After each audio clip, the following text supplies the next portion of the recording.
La leyenda de Sleepy Hollow, Washington Irving.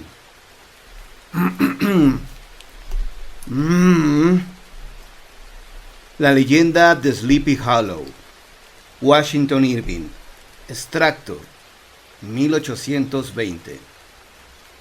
Varios de los habitantes de Sleepy Hollow estaban presentes en la casa de Van Tassel y, como de costumbre, contaban sus alocadas y maravillosas leyendas. Se contaron muchos cuentos terribles acerca de procesiones fúnebres, de los gritos y llantos de los dolientes y de lo que habían visto cerca del gran árbol, donde habían capturado al desafortunado mayor André. También se mencionó a la mujer de blanco que penaba en el oscuro valle de Raven Rock, y a la que con frecuencia se escuchaba gritar en las noches de invierno, antes de una tormenta, debido a que murió en la nieve. La mayor parte de las historias se relacionaban con el espectro favorito de Sleepy Hollow, el jinete sin cabeza, que últimamente había sido escuchado veces mientras patrullaba la región. Se decía que ataba a su caballo cada noche entre las tumbas del cementerio.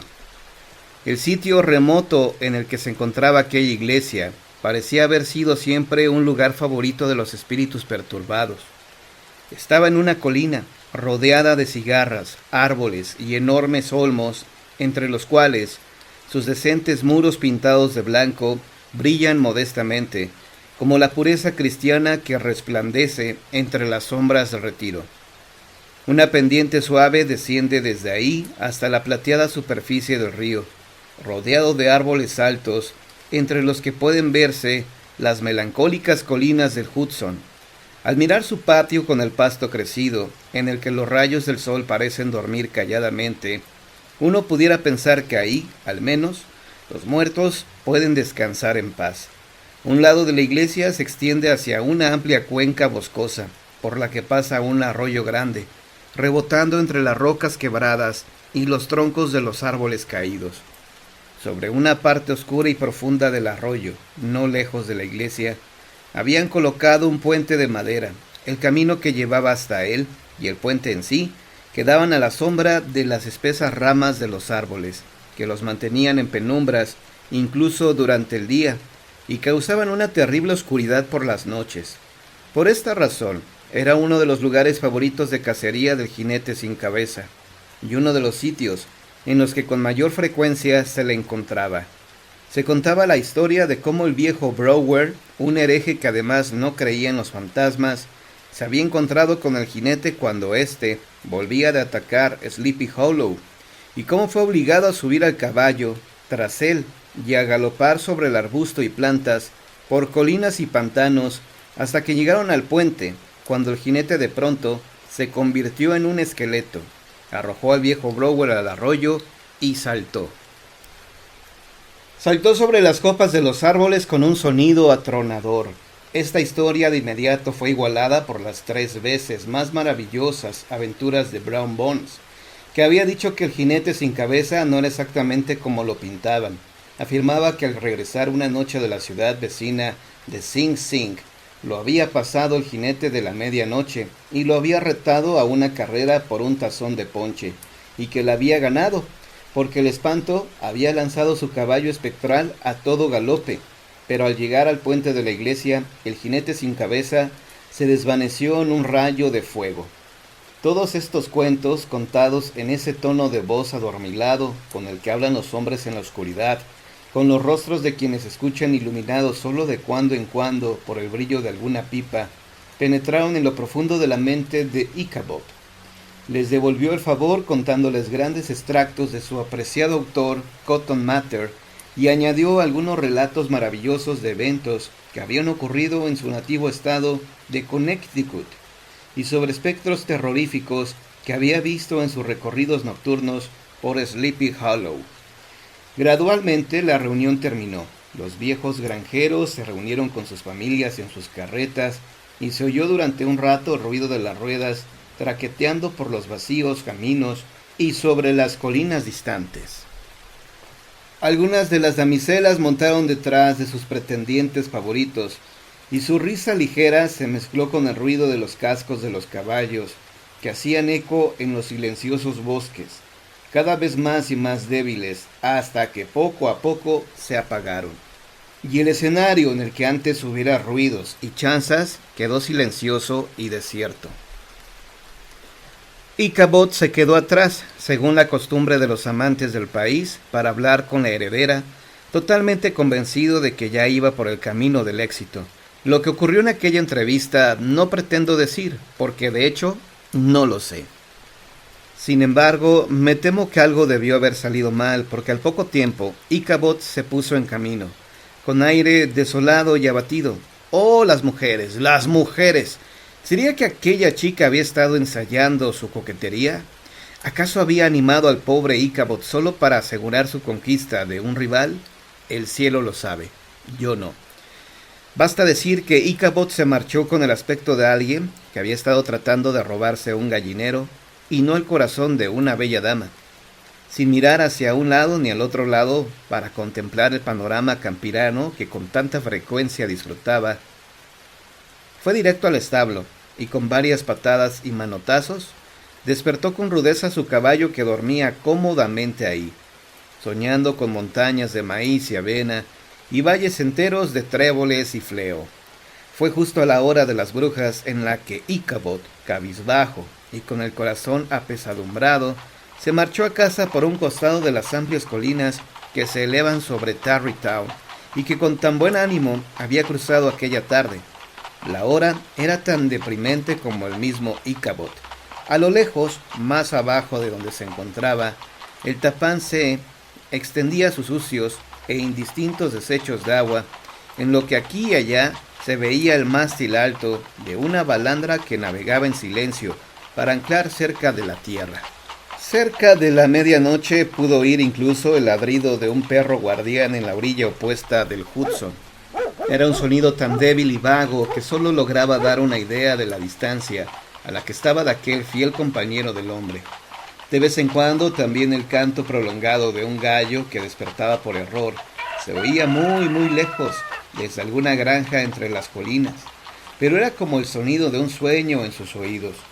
Cerca de él no había señales de vida, más allá del melancólico canto de algún grillo, o tal vez el croar gutural de una rana del pantano vecino, como si durmiera incómoda y se moviera en la cama.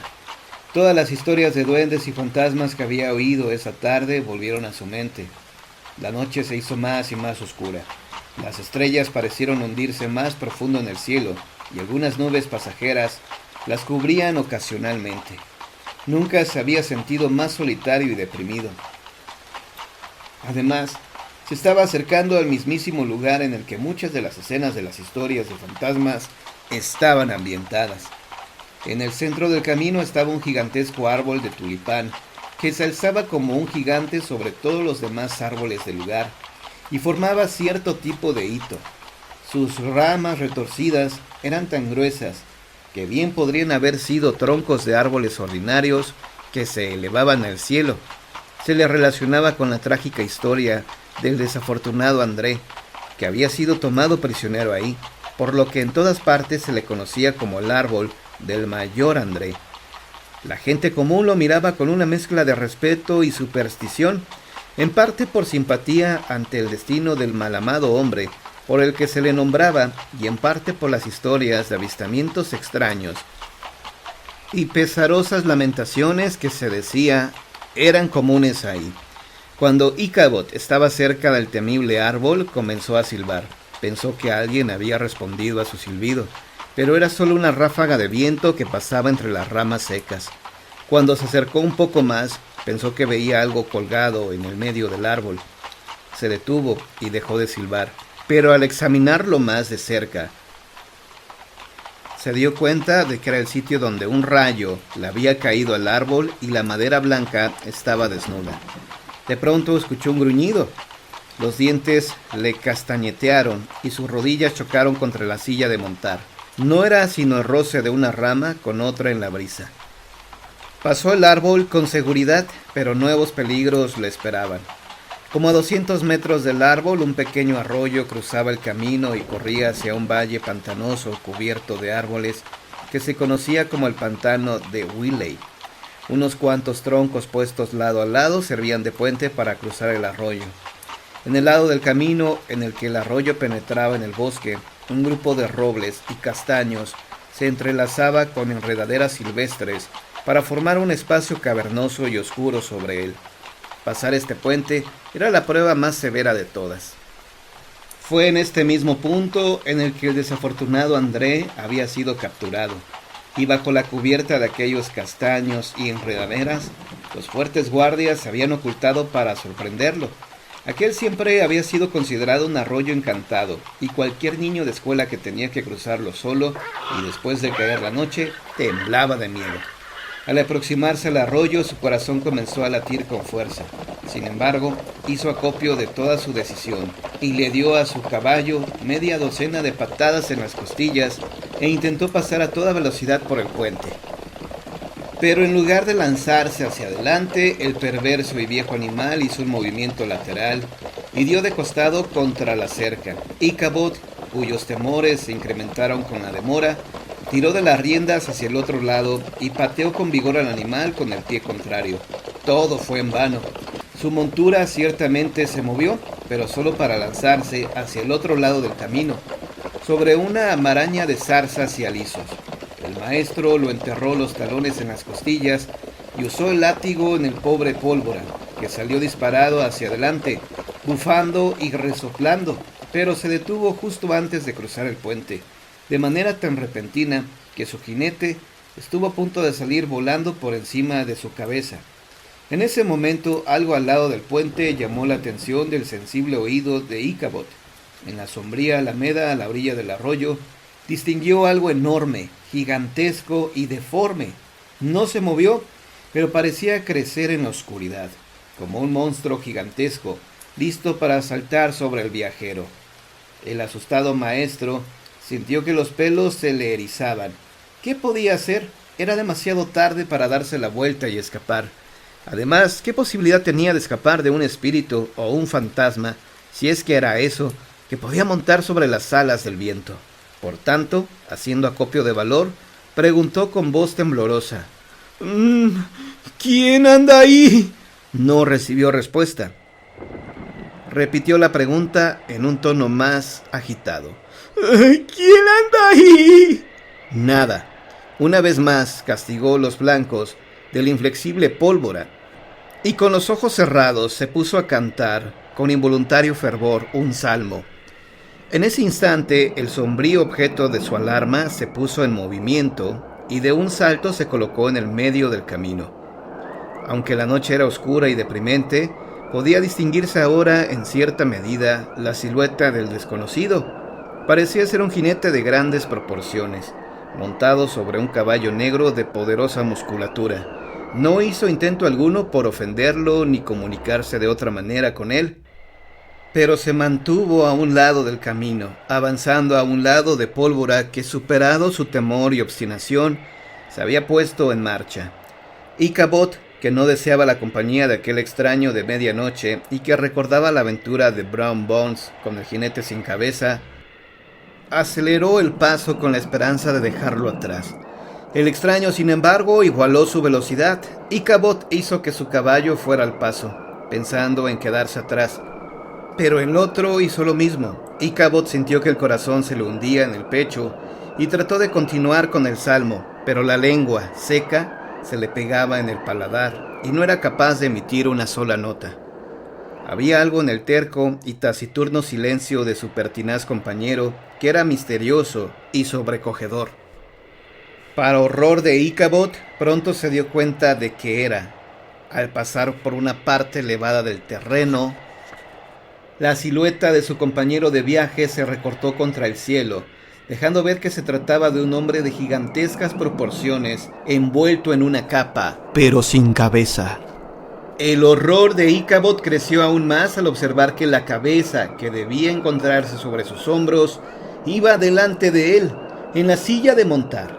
Su terror se convirtió en desesperación y le dio una serie de patadas a Pólvora, con la esperanza de que el repentino movimiento dejara atrás a aquel compañero de viaje, pero el espectro salió disparado con él.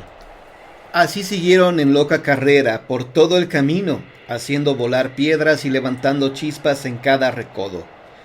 Los escuálidos ropajes de Íchabod flotaban en el viento mientras alargaba su delgado cuerpo sobre la cabeza de su caballo, ansioso por escapar. Habían llegado al camino que daba vuelta hacia Sleepy Hollow, pero Pólvora, que parecía poseído por un demonio, en lugar de seguirlo, dio vuelta en la dirección contraria y se lanzó colina abajo hacia la izquierda. Aquel camino llevaba a un valle arenoso, sombreado con árboles durante más o menos un cuarto de milla, hasta donde se encuentra el famoso puente que figuraba en muchas historias de fantasmas, y un poco más lejos estaba la verde colina en la que se levantaba la blanca iglesia. El pánico del caballo parecía haber dado cierta ventaja en aquella carrera al poco hábil jinete.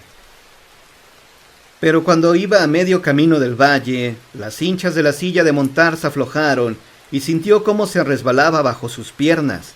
Sujetó la silla por el frente y trató de mantenerla firme, pero fue en vano. Apenas tuvo tiempo de salvarse, sujetándose del redondo cuello del viejo Pólvora. Cuando la silla cayó al suelo e Íchabod pudo escuchar cómo se hacía pedazos bajo los cascos del caballo de su perseguidor. Por un momento cruzó por su mente el miedo ante la ira de Hans Van Ripper, porque él le había prestado la silla y era la que usaba para montar los domingos, pero no era aquel el momento de temores terrenales. El espantajo lo seguía de cerca, y con todo y que Íchabod era un jinete muy malo, logró mantenerse sobre el lomo del animal. A veces se deslizaba hacia un lado, otras hacia el otro, y en ocasiones saltaba sobre la columna vertebral del caballo con tanta violencia que temía que fuera a partirlo en dos. Un claro en los árboles renovó su esperanza al ver que el puente de la iglesia estaba cerca. El ondulante reflejo de una brillante estrella en el fondo del arroyo le indicó que no se equivocaba. Recordó que aquel era el lugar en el que el fantasma competidor de Brown Bones había desaparecido. «Si puedo llegar al puente», pensó Íchabod, «estaré a salvo». En ese momento escuchó al caballo negro bufar y resoplar detrás de él. Íchabod se convenció de que incluso podía sentir el calor de su aliento. Con otra parada en las costillas, el viejo Pólvora saltó al puente y cruzó a toda velocidad sobre aquellos tablones. Llegó a la orilla opuesta y entonces Íchabod miró hacia atrás para ver si su perseguidor se desvanecía, como tenía que ser, en un rayo de fuego y azufre. En ese instante vio cómo el jinete que lo perseguía se levantaba sobre sus estribos y le arrojaba su cabeza. Íchabod trató de esquivar el espantoso proyectil, pero era demasiado tarde. Se impactó contra su cráneo con una tremenda fuerza que lo derribó a tierra. Y Pólvora, el caballo negro y el jinete fantasma pasaron a su lado como una ráfaga de viento. A la mañana siguiente, encontraron al viejo caballo sin su silla, comiendo tranquilamente el pasto frente a la entrada de su amo. Íchabod no se presentó a desayunar. Llegó la hora de la comida, pero Íchabod no aparecía. Los niños se reunieron en la escuela, pero el maestro no llegó. Hans Van Ripper comenzó a sentir cierta intranquilidad acerca de la suerte del pobre Íchabod y de su silla de montar. Comenzaron a buscarlo y después de una diligente investigación encontraron sus huellas. En una parte del camino que llevaba a la iglesia encontraron la silla, pisoteada en la tierra. Siguieron las huellas de caballos bien marcadas en el camino, prueba de una furiosa carrera hasta el puente, más allá del cual, en la orilla más ancha del arroyo, donde el agua corre oscura y profunda, encontraron el sombrero del desafortunado Íchabod y a su lado una calabaza hecha pedazos. Buscaron en el arroyo, pero nunca encontraron el cuerpo del maestro de la escuela.